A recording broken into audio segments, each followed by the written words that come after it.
తిమోతికి రాసిన 2వ పత్రిక 2వ అధ్యాయం 13వ వచనంలో, మనము నమ్మదగని వారమైనను ఆయన నమ్మదగిన వాడుగా ఉండును, ఆయన తన స్వభావమునకు విరోధముగా ఏదియూ చేయలేడు.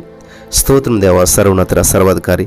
ఈ సమయంలో ఈ యొక్క వాక్యాన్ని ధ్యానిస్తూ ఉండగా ప్రతి వారికి వినగల చెవి గ్రహించగలదు అనుగ్రహించమని, సమస్త మహిమ మీరే తెచ్చుకొని వాక్యం వెల్లడగొడుతుండగా ప్రతి వారి జీవితాలు వెలుగు, సమాధానం, శాంతి, అద్భుతాలు పొందుకున్నట్లు సహాయం చేయమని నజరేయుడైన యేసు నామములో ప్రార్థించిన మీ పొందుకుని నమ్మ పరమ తండ్రి, ఆమేన్. ప్రియులారా, మనం ఎవరు అంటే నమ్మదగినటువంటి వాళ్ళం కాదు.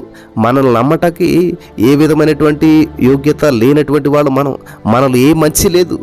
మనం నమ్మదగినటువంటి వాళ్ళం కాదు. కానీ దేవుడు మాత్రం మనల్ని నమ్ముతున్నాడు. దేవుడు మనల్ని నమ్మి అమూల్యమైన జీవితాన్ని మనకి ఇచ్చాడు.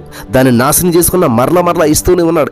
ఎన్నిసార్లు తప్పిపోయినా సరే, ఎన్నిసార్లు మోసపోయినా సరే, ఎన్నిసార్లు దేవునికి బాధ కలిగించినా సరే, ఎన్నిసార్లు దేవుణ్ణి మనం గాయపరిచినా సరే, మరలా నూతన జీవితాన్ని దేవుడు మనకు ప్రసాదిస్తూనే వస్తూ ఉన్నాడు.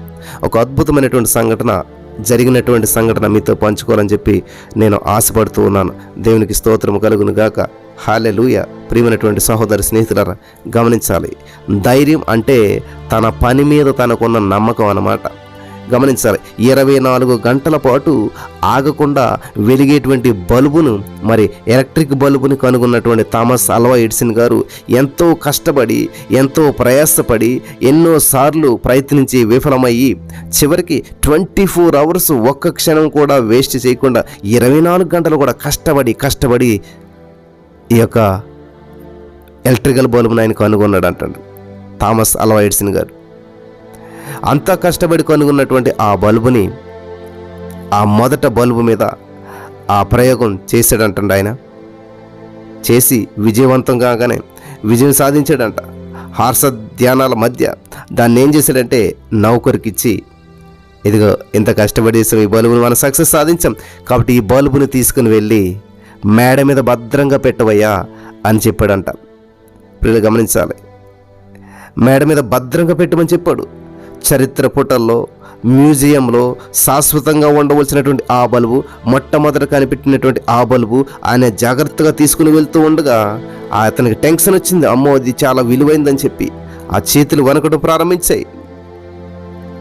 ఆ మెట్లెక్కుతూ ఆ చేతులు వణుకుతూ నౌకరు పొరపాటును కింద పడేసి బ్రద్దలైపోయింది కింద పడ్డటువంటి బల్బు.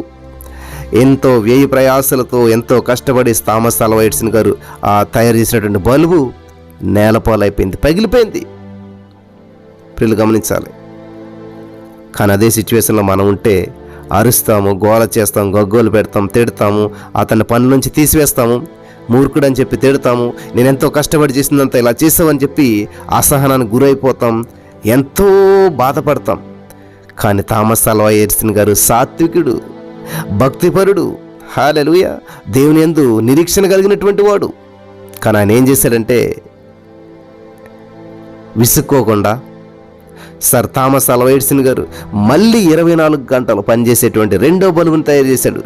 24 అవర్స్ నాన్ స్టాప్లో వెలిగేటువంటి బల్బుని మళ్ళీ తయారు చేశాడు. ఆయన ఎంతో కష్టపడ్డాడు, మరలా సక్సెస్ సాధించాడు. హల్లెలూయా. ఎలాగైతే బల్బుని చేయగలిగాడు. కానీ ఇక్కడే గొప్ప విషయం దాగి ఉన్నది ప్రియులారా.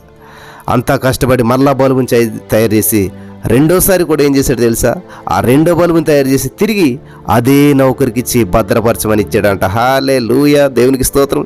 ఏ నౌకరైతే మొదటి బల్బుని పగలగొట్టాడో, ఏ నౌకరైతే మొదటి బల్బుని చేజార్చాడో, అదే నౌకరికి మరలా కష్టపడి చేసినటువంటి అద్భుతమైనటువంటి అమూల్యమైన 24 అవర్స్ నాన్ స్టాప్లో వెలిగేటువంటి ఆ యొక్క బల్బుని మరలా అదే నౌకరికి ఇచ్చాడంట. దేవునికి స్తోత్రం కలుగును గాక. ప్రియులు గమనించాలి. అదే నౌకరికి ఇచ్చి భద్రపరచమన్నాడంట. ఈ విషయాన్ని నేను ఎందుకు చెప్తున్నానంటే, దేవుడు మనకు మొట్టమొదటిగా అమూల్యమైనటువంటి జీవితాన్ని మనకి ఇచ్చాడు. కానీ ఆ జీవితాన్ని మనం సర్వనాశనం చేసుకుంటూ వచ్చి ఉన్నాం. ఇప్పటికీ మన జీవితాన్ని దేవునికి ఇష్టానుసారంగా కాకుండా లోకానుసారంగా జీవిస్తూ దానిని ఎంతో దేవునికి వ్యతిరేకమైనటువంటి ఆలోచనలతో నింపేస్తూ దేవునికి దూరం అయిపోయామేమో. గమనించాలి. తప్పిపోయిన కుమారుడికి తండ్రి మొదటగా ఎంతో ఆస్తినిచ్చాడు, ఐశ్వర్యాన్నిచ్చాడు, మంచి అంతా ఇచ్చాడు.